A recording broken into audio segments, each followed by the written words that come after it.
குக்கு கூலி power house என்னைக்கும் குறையாத மவுஸ். என்ன கதா கூலி எப்படி இருக்கு? வாழ்த்துக்கள் வாழ்த்துக்கள். என்னப்பா ஆரம்பிச்சலாமா?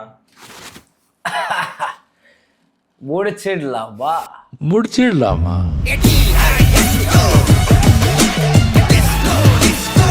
படம் பார்க்க ஏரியா உள்ள இருக்க தேட்டருக்கு போகலாம். ஏன் ஏரியா விட்டு ஏரியா கூட போகலாம். டிஸ்ட்ரிக் விட்டு டிஸ்ட்ரிக் போய் பார்த்துட்டு வந்துடுவோம். சோறு தண்ணி இல்லாமல் கூட்டத்தில் டீ இல்லாம என் கஷ்டம்பா. போப்பா. ஆனால் போனதுக்கு வயசு நல்லா இருக்கும். அது வரைக்கும் அவனை சொன்ன சப்பு நடிச்சிருவேன் நேரம். இல்லை டெக்னிக்கல் வைஸ் ஓகே ஸ்ட்ராங்காக இருந்துச்சு. அதுக்கு வந்து சாட்டிஸ்ஃபை ஆகிக்கலாம். இல்லைடா டெக்னிக்கலாக யூஸ்வலாகவே அவன் நல்லா பண்ணிடுவான்னு ஒரு நம்பிக்கை இருக்குடா.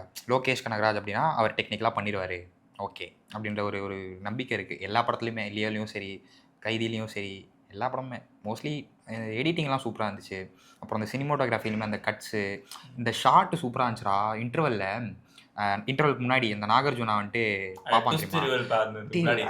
அது சீரியஸாக நல்லா இருந்துச்சு எனக்கு. அது ஒன்று மட்டும் தான் கண்ணில் நிற்கிது. அது வந்துட்டு ஃபாஸ்ட்டாக இப்படி ஒரு விஷயம் ரிவீல் பண்ணுறேன்னா அந்த ரியாக்ஷன் ரஜினி வந்துட்டு இப்படி திரும்புறாரு, நாகார்ஜுனா பார்க்குறாரு. ரஜினி திரும்பும் போது அவருக்கு ஒரு ஃபாஸ்ட் ஜூமின், நாகார்ஜுனா அப்படியே டக்குன்னு இப்படி திரும்பி பார்க்குற மாதிரி ஃபாஸ்ட். அது என்னென்னு எக்ஸாக்டாக டேர்ம்லாம் தெரில. ஆனால் பார்க்கும்போது ட்ரக் அப்படின்னு போகும். அந்த கண்ணை வந்துட்டு இன்டென்ஸாக காமிச்சிருப்பாங்க. அந்த ட்விஸ்ட்டை வந்துட்டு இப்போ நான் உன்னை பார்க்குறேன், டக்குன்னு ஏதோ ஒரு விஷயம் பண்ணுறேன், நான் டக்குன்னு உன்னை பார்க்குறேன், அப்போ அதை எப்படி இம்பாக்ட்ஃபுல்லாக காட்டுவேன். அந்த இம்பாக்ட்ஃபுல்லாக காட்டுறதுக்கு சிங்கிள் ஷாட் சொல்றது இப்படி போயிட்டு டக்குன்னு அடுத்தால் திருப்பி இன்னொரு சூம் போற மாதிரி டென்ஷன் எடிட்டர் ஃபெலாமின் ராஜ்மே சூப்பரா கட்ஸ் நல்லா இருந்துச்சு. அவங்க யூஸ் பண்ண எஃபெக்ட்ஸ் எல்லாமே வந்து சூப்பரா இருந்துச்சு. அது வந்து ஃபிளாஷ்பேக் போர்ஷன்லயுமே நல்லா இருந்துச்சு. அந்த இண்டஸ்ட்ரியில ஒரு 360 டிகிரி அதாவது அந்த லேப்ல வந்து 360 டிகிரில ஒன்னு வரும்போது அந்த இடத்துல வந்து ஒரு கிளிட்ச் ஒன்னு யூஸ் பண்ணிருப்பான். சாமையா சித்திரப்புட்டி டைம் லேப்ஸ் மாதிரி. ஆனா அது டைம் லேப்ஸ் இல்ல, அந்த மாதிரி ஒரு கிளிட்ச் நல்லா இருக்கும். அது சித்திரப்புட்டியில சாமையா யூஸ் பண்ணிருப்பான். இப்படி ஃப்ரேம் எப்படி ஆகுதுன்னா இப்படி கிளிட்ச் ஆகும். ஒரு மாதிரி மோஷன் ரேட் கம்மி, ஃப்ரேம் ரேட் கம்மியா இருக்கும். சம்திங் அது ஏதோ பண்ணுவாங்க. அது நல்லா இருந்துச்சு.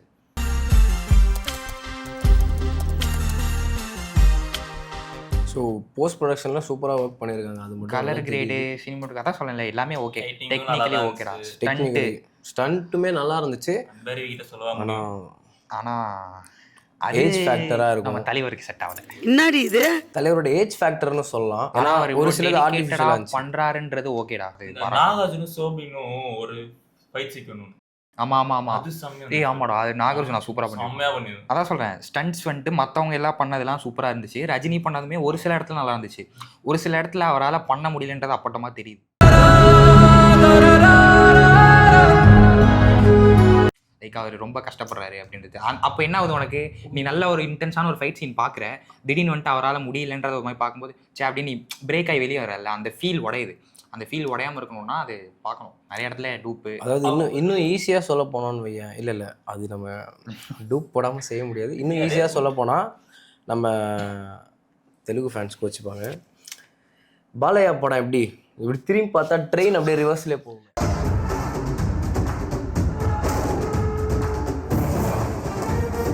ஆமாடா ஃபுல் எஃபெக்ட். அந்த லாஸ்ட் மேன்ஷன் ஃபைட் சீன் நடக்கும் பாரு, டப்புன்னு மேல இருந்து இப்படி கயிறை பிடிச்சி இப்படி பல்ட்டி அடிச்சு ஸ்பைடர்மேன் மாதிரி ஓடுவார் குடுகுடுன்னு. எதுக்கு ஃபோன் எடுக்க?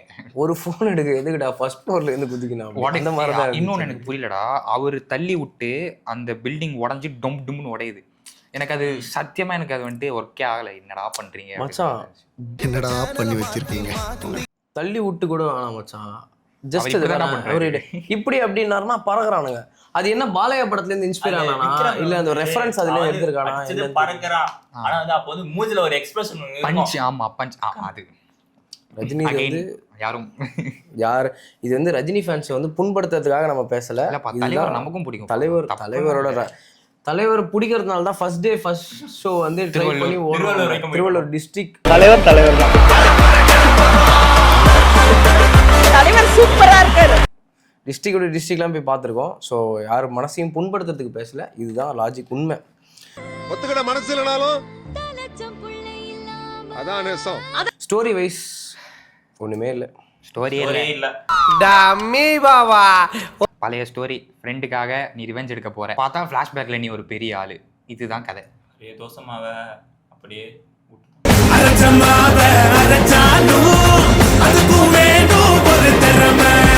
ஆனா ஸ்கிரீன் பிளே நல்லா பண்ணியிருந்தான். அது ஒண்ணு மட்டும் எனக்கு ஸ்க்ரீன் பிளேலையுமே அவ்வளோ எஃபெக்டிவாக இல்லை எனக்கு. இல்ல ஓரளவுக்கு இருந்துச்சு. இல்ல நான் என்ன தெரியுமா நினைச்சேன், ஃபர்ஸ்ட் ஹாஃப்ல இவன் பக்கத்துல உட்காந்துருக்கான், நானும் பார்த்துட்டே இருக்கேன். ஓகே ஓகே ஏதோ பண்றான், ஸ்லோவா போகுது, ஓகே டீடைல்ஸா சொல்றான். Facing அப்படியே போயிட்டு செகண்ட் ஹாஃப்ல கிராஃபை ஏத்துவான், ஸ்டேஜிங் பண்ணிட்டு இருக்கான். செகண்ட் ஹாஃப்ல பாரு இப்போ பாடுறா அப்படி இன்டர்வல் போற நல்லா ஒண்ணு கிடைச்சிட்டே யோசிக்கிறேன். செகண்ட் ஹாஃப்ல பண்ணுவான் பாரு பெருசா இவன்ட்ட சொல்லிட்டு செகண்ட் ஆஃப் நானும் ஆக்சுவலாக அந்த ஃபீல்ல தான் இருந்தேன். செகண்ட் ஹாஃப் ஓபன் பண்ணும்போது அப்படிதான் போச்சுடா. ஆமா. ஏத்துனாங்க கிராஃபை, டப்புன்னு பார்த்தா அப்படியே மறுபடியும் ஒரு மாதிரி இப்போ மிடில்ல போறான். கிராஃப் இப்போ ஒரு ஃபிலிம் கொண்டு போறான், அவன் ஸ்க்ரீன் பிளே பண்றான்னா அந்த கிராஃப் அப் அண்ட் டவுன் இருந்தாதான் ஒரு விறுவிறுப்பு இருக்கும். ஓகே நம்ம இதுக்கு அடுத்து இது வருமோ அப்படின்னு நம்மளை கெஸ் பண்ண வைக்கிறதுக்கு அவன் கொடுக்கணும். ஆனால் அந்த செகண்ட் ஹாஃப் ஆரம்பிச்சு அந்த ஹைப் கொடுத்தான் பார்த்தியா கிராஃபில், அதுக்கப்புறம் டவுன் ஆனது அப்படியே லெவலாக மெயின்டைன் ஆச்சு. ஒரு டவுன் அப் டவுனே இல்லை அதில். ஸோ அது லெவலாக மெயின்டைன் ஆனது என்னமோ செட் ஆகலை. சின்ன சின்ன டீட்டெயிலிங்லாம் நல்லா இருந்துச்சுடா. ஃபர்ஸ்ட்ல அந்த ஃபோன் காலுக்கு வந்துட்டு மேன்ஷனுக்குள்ள அந்த 3 பசங்க போவாங்க. அப்பவே சொல்லுவான் ஃபோன் காலை தொடக்கூடாது, இந்த ரூம் கிட்ட போய் சத்தம் போடாத. உபேந்திரா அவர் எதுக்கு வந்தாருன்னு தெரியல, அது வேற விஷயம். ஆனா அவர் அதுக்கு ஆமாடா கண்ணு ஷாட் செம்ம ஷாட். அது ஒண்ணுதான். அது ஏதோ பழைய படத்தையே பண்ணிட்டாரா அவரு. இருந்தாலும் அது பார்க்கும்போது ஒரு மாதிரி தெரிவிக்கா இருந்துடா. ஆனால் உபேந்திராவை ஏன் ஃபர்ஸ்ட் ஹாஃப் ஃபுல்லாக வந்து ரூம் கதவு மட்டுமே காமிச்சிட்டு செகண்ட் ஹாஃப்ல ஒரு ஸ்க்ரீன் ஸ்பேஸே பெருசாக கொடுக்கல. அவர் எவ்வளோ பெரிய ஸ்டாரு, சரியான ஒரு இது டைரக்டர் அவரு என்ன மாதிரி சரியாவே முடியல. அதுதான் இன்கம்ப்ளீட்டா இருக்கு நிறைய இடத்துல. லாஜிக் மிஸ்டேக் ஹெவியா இருக்கு. இந்த மாதிரி ஒரு லாஜிக் மிஸ்டேக் வந்துட்டு லோகேஷ் படத்துல வரும் நான் எதிர்பார்க்கவே இல்லை. சத்தியமா நல்லா டிசப்பாயிண்ட் ஆயிட்டேன். ஏன்னா ரைட்டிங்ல ஃபோக்கஸ் பண்ற ஒரு ஆளு கைதி எல்லாம் பார்த்தனா சின்ன சின்ன டீடைலிங்கும் வந்துட்டு உனக்கு ஓகே இதுக்காக தான் இது நடக்குது. வருஷம் உள்ள இருந்தேன்னு மட்டும்தானே சார் தெரியும். உள்ள போறதுக்கு முன்னாடி என்ன பண்ணிட்டு இருந்தேன்னு தெரியாதுல்ல. நம்ம அதை கனெக்ட் பண்ணிக்கிறதுக்கே வந்து 2-3 வாட்டி 4 வாட்டி பார்த்து தெரிஞ்சுப்போம். இப்போ கூட நீ போய் நாளைக்கு போய் மாநகரம் பார்த்தனா உனக்கு ஏதாவது புதுசா சிக்கும். கோடி பேர் இருக்கானுங்கன்னா பேர் நடு ரோட்ல போட்டு ஒருத்தனை அடிச்சா ஏன்னு கேட்கறதுக்கு ஒருத்தன் வரமாட்டான். நாம கேட்டிருக்கோமா சார்? அதாவது எனக்கு என்ன இப்போவுமே லோகேஷ் கனகராஜோட அந்த இதில் ஒரு டிசப்பாயின்மெண்ட்னா, மாநகரமில் ஒரு 4 பேரோட கதையை அட் த எண்டில் ஃபிலிம் எண்டில் வந்து ஒரே இடத்துல முடிச்சிருப்பான். 4 பேரோட கதையுமே ஒரு இடத்துல அப்படி டைரக்ட் பண்ண ஒரு அதுதான் 4 பேர் இம்பார்ட்டன்ஸ் ஈக்குவலா ஷேர் பண்ணி கொடுத்துருக்காங்க. அப்படி சொல்ல முடியாது. வருவாராம் ஆமீர் கான் தான் வந்துட்டு தாஹா எல்லாருக்கும் பெரிய ஆளாம் வருவாராம் வந்துட்டு வெட்ட போகும்போது தலைவா நான் என்ன கேட்கறேன் நீங்களா அப்படின்னு. கரெக்ட் இல்ல புரியல. ஆகாஷனுக்கு தெரியும் தலைவர் தான் அவங்க அப்பா எனக்கு ஆமாடா எனக்கு சத்தியமா புரியலடா. இப்போ உன் கண்ணு முன்னாடி இருக்கு உன் கண்ணு அதுதான்டா அவன் ஆரம்பத்துல இப்போ அதுதான்டா அவன் சின்ன பையன். அப்போ அவன் ஆரம்பத்துல இருந்து யோசிச்சுட்டு இருக்கா எங்கேயோ பார்த்தா மாதிரி இருக்கு. அவன் எத்தனை வாட்டி இல்ல மச்சான் அதுல கேட்டிருக்காரு பாத்தியா, அது ஒவ்வொரு வாட்டியுமே மென்ஷன் பண்ணிட்டான். அதை எங்கேயோ பார்த்தா மாதிரி இருக்கு. அவன் எப்போ லைக் ரஜினிகாந்த் வந்து எப்போ வந்து சரக்கு கையில் எடுக்கிறாரோ அப்போதான் அவனுக்கு வந்து கண்டே பிடிக்கிறான். அவனை வந்து நான் பார்த்துக்கிறேன், நான் தான் கொலை பண்ணுவேன், யார் கொலை பண்ணணும் நான் தான் முடிவு பண்ணுவேன் அப்படின்னு சொன்னார்ல. அப்போ சொல்லும் போதே அந்த ஈகோ கிளாஷ் ஆரம்பிக்கும் போதே இவர் கொண்டுடுவாரு. அது கொன்னதுக்கு அப்புறம் தான் அவனுக்கு ஞாபகம் வரும். ஃபிளாஷ்பேக் மாண்டேஜ் வரும்போது அந்த எஃபெக்ட்டுக்கு அப்புறம் தான் வந்து இது வந்து தேவா நம்ம அப்பாவை கொண்டது அவன் தான் அப்படின்றது அவனுக்கு அப்புறம் தான் ரியலைஸ் ஆகும். அந்த கொஸ்டின் அவன் முதல்ல இருந்தே கேட்டுட்டு இருந்தாலும் உன்னை எங்கேயோ பார்த்தா மாதிரி இருக்கு. அவன் அதுதான் சொல்றேன்ல எப்படியா மறக்கும் அந்த வயசுல வந்துட்டு அது ஒரு ட்ராமா. அப்பா ஒருத்தன் கண்ணு முன்னாடி கொல்றானா ஓகே இவன் வந்துட்டு அட்லீஸ்ட் ஓரளவுக்கு இவன் சரியில்லைனாச்சும் தெரியணும். அவன் கூட வந்துட்டு ஜாலியாக இருக்கான் குடிக்கிறான் நீ வந்துட்டு இது பண்ணு அப்படின்ற மாதிரி ஒரு எப்படி சொல்கிறது டோட்டலாக ஒரு லாஜிக் மிஸ்டேக். அது பெரிய லாஜிக் மிஸ்டேக். ஸ்ருதி ஹாசன் எதுக்காக வந்துட்டு அவர் மேலே கோவப்படுறாங்க என்ன எதுக்கு? எங்களுக்கு அப்பா சூப்பர். அவன் உங்களுக்கு அப்பாவா இருக்கலாம் ஆனா அவன் எனக்கு நண்பன். வராரு மாலை எடுத்துட்டு அப்பதான் ஸ்ருதி ஹாசன் எதுக்கு 2 தங்கச்சி அழுதுகிட்டே இருப்பாங்க படம் முழுக்க. அதுக்குதான் படம் ஃபுல்லா அழுகிறதுக்குன்னே 2 தங்கச்சியாடா. ஜோக் இல்லையா? இல்லை இன்னொன்று அவள் வந்து ஒரு ஃபோட்டோ ஒன்று கண்டுபிடிச்சி கொண்டு வருவா. இது மாதிரி அத்தையோட நீங்கள் இருக்கிறது இதுக்காக நான் அங்கிளோ மாமானோ கூப்பிட மாட்டேன் சார்ன்னு தான் கூப்பிடுவேன் அப்படிங்கிறா. உனக்கு அவர் அதுக்கு அந்த ஃபோட்டோ பார்த்ததுக்கு அப்புறம் தான் தெரியுமே அவர் வந்து உன்னோட அத்தையோட ஹஸ்பண்ட் அப்படின்னு சொல்லிட்டு அந்த ஒரு இதுவே அப்பதான் தெரியும். அதுக்கு முன்னாடி வரைக்கும் உனக்கு எப்படி ரஜினிகாந்த் தெரியும், அவர் எப்படி உனக்கு தெரியும்ன்றது அந்த ஒரு இதுவே காட்டலையே. நிறைய இடத்துல இன்கம்ப்ளீட்டா விட்டுருக்கான். அது வந்துட்டு எப்படி சொல்றது, போற போக்கில் தெரிஞ்சா பரவாயில்ல, தெரியவே இல்லை. அதை கடைசி வரைக்கும் கதை நான் படம் பார்க்கும்போது உனக்கு தெரிஞ்சுதா இதுதான் கதை, இதான் பண்றானுங்க அப்படின்னு புரிஞ்சுதா? இல்லை, ஏதோ எங்கேயோ போறானுங்க, திடீர்னு ஏதோ நடக்குது, திடீர்னு இந்த பக்கம் நடக்குது, அப்படியே திருப்பிடுறானுங்க. ஒரு மாதிரி கம்ப்ளீட்டாவே இல்லாம அங்கங்க கடிச்சு புதைட்டு எனக்கு வர மாதிரி ஒரு மாதிரி. ஃபர்ஸ்ட் ஆஃப்ல எனக்கு இன்னொன்று ஒரு விஷயம் பிடிச்சதுன்னா தலைவரோட கேரக்டர் ஃபர்ஸ்ட் ஆஃப் நல்லா இருந்துச்சு. அந்த சரக்கு அடிக்காம இருந்தது. அங்க இன்டர்வியூல நல்லா இருந்துச்சு. ரெட்ரோ சாங் போட்டு சரக்கு அடிக்கும்போது அது எனக்கு பிடிச்சிருந்துச்சு. என்ன சரக்கு வேணும் அப்படின்னு அது பவர் ஹவுஸ்.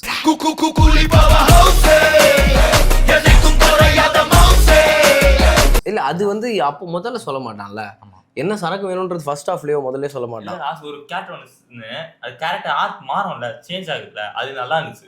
ஆக்சுவலி அதுதான் ரிவீல். அதாவது எப்படின்னா ரிவீல் பண்றான். ஓகே, இவர் ஏன் சரக்கு அடிக்க மாட்டாருன்னு சொல்லவே இல்லை. இவர் சரக்கு அடிக்க மாட்டாரு, அவர் விட்டு 30 வருஷம் ஆச்சு அப்படின்றத மட்டும் சொல்லிட்டான். முன்னாடி பாஷா அப்படின்ற மாதிரி ஒரு பெருசா பில்டப் பண்றான்.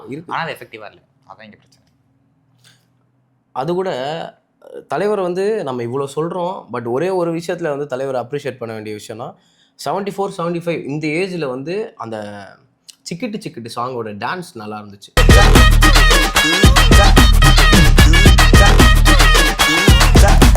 அவர் இப்போவுமே ஒரு எஃபர்ட் எடுத்து ஒன்று ட்ரை பண்ணியிருக்காரு. ஸோ அது நல்லா இருந்துச்சு, அதை நம்ம இல்லைன்னே சொல்ல முடியாதுல்ல. ஓகே தான், ஆனால் அது சாங்க்கு ஏற்ற மாதிரி கொஞ்சம் சிங்க் பண்ணி நல்லா பண்ணியிருக்காங்க. அந்த ஒரு வைப் செட் பண்ணி கொடுக்கணும் அப்படின்றதுக்கு அது நல்லா இருந்துச்சு. சோபினோட ஆக்டிங் சொல்லவே வேணாம். 14,400 பேர்ல எனக்கு தேவை அந்த ஒரு குழி, அந்த ஒத்த குழி. நாகார்ஜுனா சைமன் தான் யார் வந்தாலும்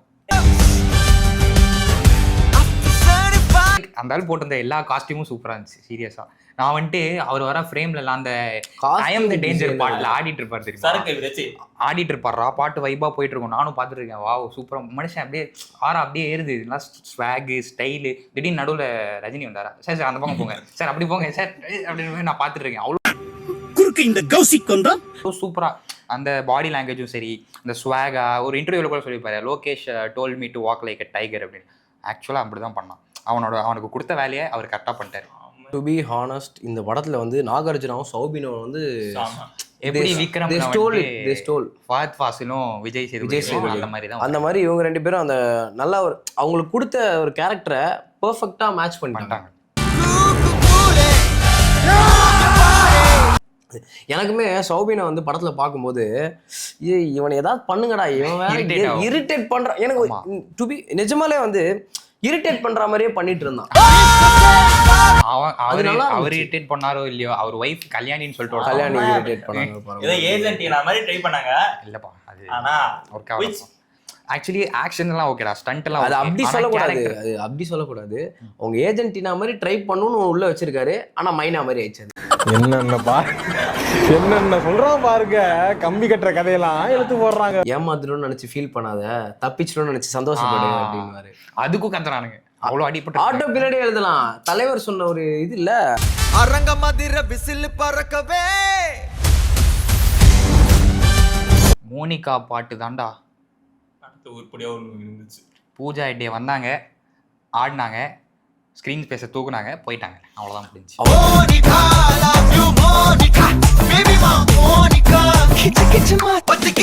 உபேந்திரா பத்தி ஆல்ரெடி பேசிட்டோம், பட் ஸ்டில் அவர் வந்துட்டு ஒழுங்காக யூஸ் பண்ணியிருக்கலாம். வருவாராம், இப்படி பண்ணுவாராம், அப்புறமா ரூம்குள்ளே போயிடுவாராம். செகண்ட் ஹாஃபில் வெளியே வருவாராம், எடரா கொக்கேன்னு கொக்கி எடுத்து சண்டை போடுவாராம்.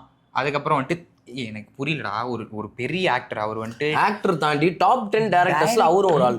அவரோட கதையெல்லாம் ஆமா டாப் 10 டைரக்டர்ஸ். ஆமா, நீ கூகுள்ல போட்டனா வருவார் ஒரு டைரக்டர். அவர் பெரிய டைரக்டரா, அவ்வளோ பெரிய டைரக்டர் நீ கூப்பிடுற கேமியோ பண்றதுக்கு ஓகேவா? அப்போ என்ன பண்ணுவோம், தலைவர் வருவாராம், இப்படி இப்போ அவர் ஏதோ பண்ணுவார், இப்படி தொட்டு இப்படி பண்ணுவாராம். என்ன இதெல்லாம் எதுக்கு? இது வந்துட்டு எப்படி தெரியுமா இருக்கு, இது ஒரு மாதிரி நான் என்ன அவரை குளோரிஃபை பண்ணணும்னு இவரை வந்துட்டு ஒரு மாதிரி இது பண்றாங்க. ஒரு சீன்ல நான் எக்ஸ்பெக்ட் பண்ணேன்டா, ஸ்ருதியை வந்துட்டு ட்ரெயின்ல இருந்து கடத்தி அவ கூட்டு போகும்போது யாராவது அங்க போவாங்க, உபேந்திரா போவான்னு சொல்லிட்டு தான் எக்ஸ்பெக்டேஷன். ஏப்ரல் ஃபூல்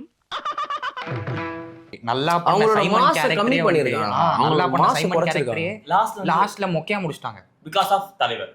போய் ஜோக் காட்டுறீங்களா என்ன ரங்கா ஜோக் காட்டுறீங்களா எல்லாரும் ஆனால் என்ன இருந்துச்சோ இல்லையோ படத்தில் மியூசிக் அவன் இப்போ நம்ம அனிருத் வந்துட்டு இப்படி வாசிக்கல, உட்காந்து காலு கை எல்லாம் மூக்கு எல்லாத்துலையும் உட்காந்து வாசிச்சிருப்பான்னு.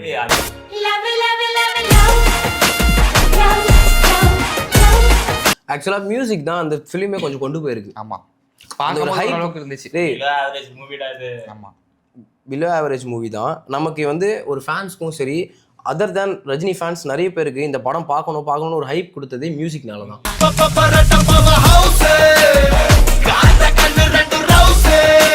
பவர் ஹவுஸ்லாம் இன்னுமே மைண்ட்ல ஓடிட்டு இருக்கு, தெரியும்ல. அலல போலேமா ஏய் நல்லா இருக்கும்.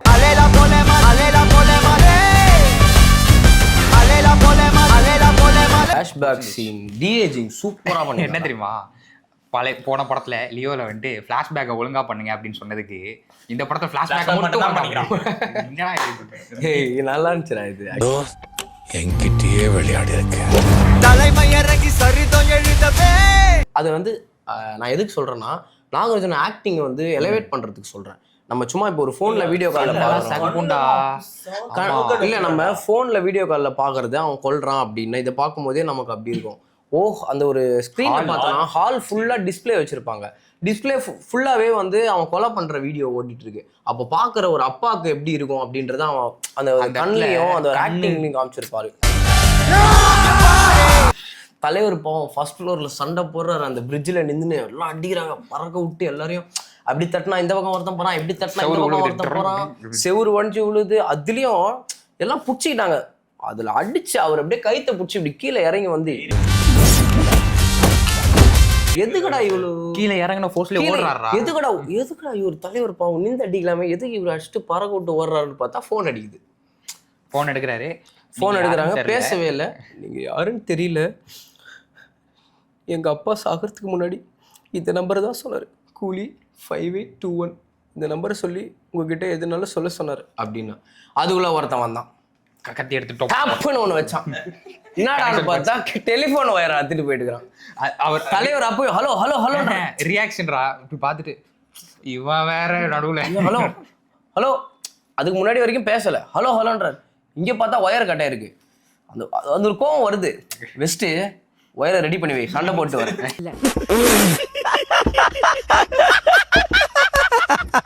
அப்பா கமலஹாசன் இருக்கார்ல, நடிப்புக்கே பேர் போனவர். அவர் பொண்ணுக்கு ஏன்டா நடிப்பே வரல. நடிக்க சொன்னா அந்த பொண்ணு ஏதோ ஒரு பக்கம் ஒன்று பண்ணுது. எனக்கே பாவமா அவங்கப்பா கஷ்டப்பட்டு இத்தனை வருஷம் வளர்த்து எவ்வளோ படம் பண்ணியிருப்பாரு, 300 படத்துக்கு மேலே பண்ணியிருப்பாரா. வாழ்ந்து பழகிட்டீங்க. அவர் உங்களுக்கு வெறும் ஃப்ரெண்டு தான், எங்களுக்கு அப்பா. ஜெயிலரை பார்த்து காப்பி அடிச்சிட்டிங்கன்னு சொல்ல வச்சிட்டீங்களா, அந்த அளவுக்கு பண்ணியிருக்காரா அவரு.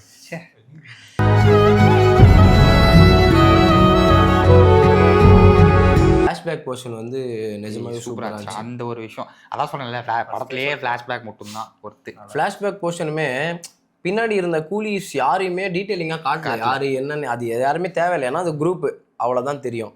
பட் அந்த டிஏஜிங் யாரெல்லாம் முக்கியமான கேரக்டர், உபேந்திராவும் இருக்கட்டும், ரஜினி சாராக இருக்கட்டும், சத்யராஜா இருக்கட்டும், எல்லாரையுமே டிஏஜிங் பண்ணி பக்காவாக காமிச்சிருப்பான். அந்த டிஏஜிங்கில் சூப்பராக ஒர்க் பண்ணியிருக்கான். நிஜமாலே வாய்ஸ்லையுமே சரி, டிஏஜிங்கில் அந்த காலத்தோட இது மாதிரி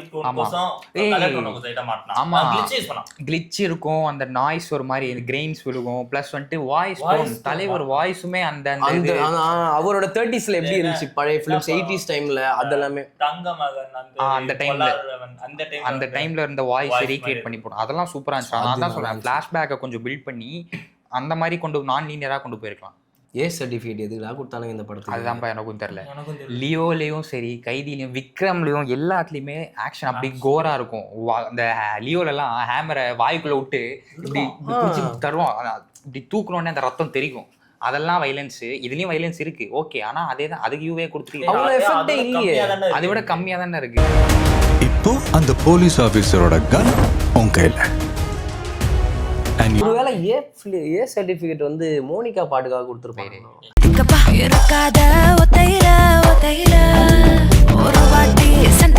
ஹார்பர் எதுக்குடா காமிச்சானுங்க அந்த படத்துல? ஆமாடா. ஹார்பருக்கு அது ஒரு டீடைலிங்கும் வைக்கலையே. இல்ல ஹார்பர் எதுக்குன்னா அவனுங்க வந்துட்டு வாட்ச் பிஸ்னஸ் பண்றானுங்க, லக்ஸரி வாட்ச். அதாவது விக்ரம்ல பண்ணுவான் தெரியுமா, இவனுங்க விஜய் சேதுபதி வந்துட்டு வெளியே டாக்டரு ஆனா வந்துட்டு உள்ள வேற ஒன்று பண்றாரு, ட்ரக். அந்த மாதிரி தான் இவங்க வெளியே வந்துட்டு லக்ஸரி வாட்ச் வச்சிருக்காங்க, ஆனா உள்ள வந்துட்டு இந்த ஹார்ட் இதெல்லாம் வந்துட்டு திருடி வந்துட்டு ஆர்கன்ஸை திருடி இது பண்ற ஒரு சிண்டிகேட். அமீர் கான் அவர் அமைதியா பாம்பேல உட்காந்துன்னு ஏதாவது படம் பண்ணிட்டு போயிருக்கலாம். நான் கேமியோ கொடுக்குறேன், லோகேஷ் கனகராஜ் கூப்பிட்டாரு, தலைவர் படம் உள்ள வந்து ஏன்டா ஒரு பீடி பிடிக்குது, ஏன்டா ஹெலிகாப்டர் பறந்து வரீங்க? இது வந்து ஓகே, ஒன் டைம் வியூ தான் மச்சான், அவ்வளோதான். One time view. எல்லாருமே நல்லா இருக்குன்னு சொல்றாங்க. ப்ராக்டிக்கலாக யோசிச்சு இந்த ஃபிலிம் வைஸ் பார்த்தா ஒன் டைம் வியூ ஓகே பார்க்கலாம், இது ஒண்ணுமே இல்லை அப்படின்றது. இதையே பாருங்க, அவ்வளோதான். ஆமா, முடிச்சிடலாமா? முடிச்சிடலாமா?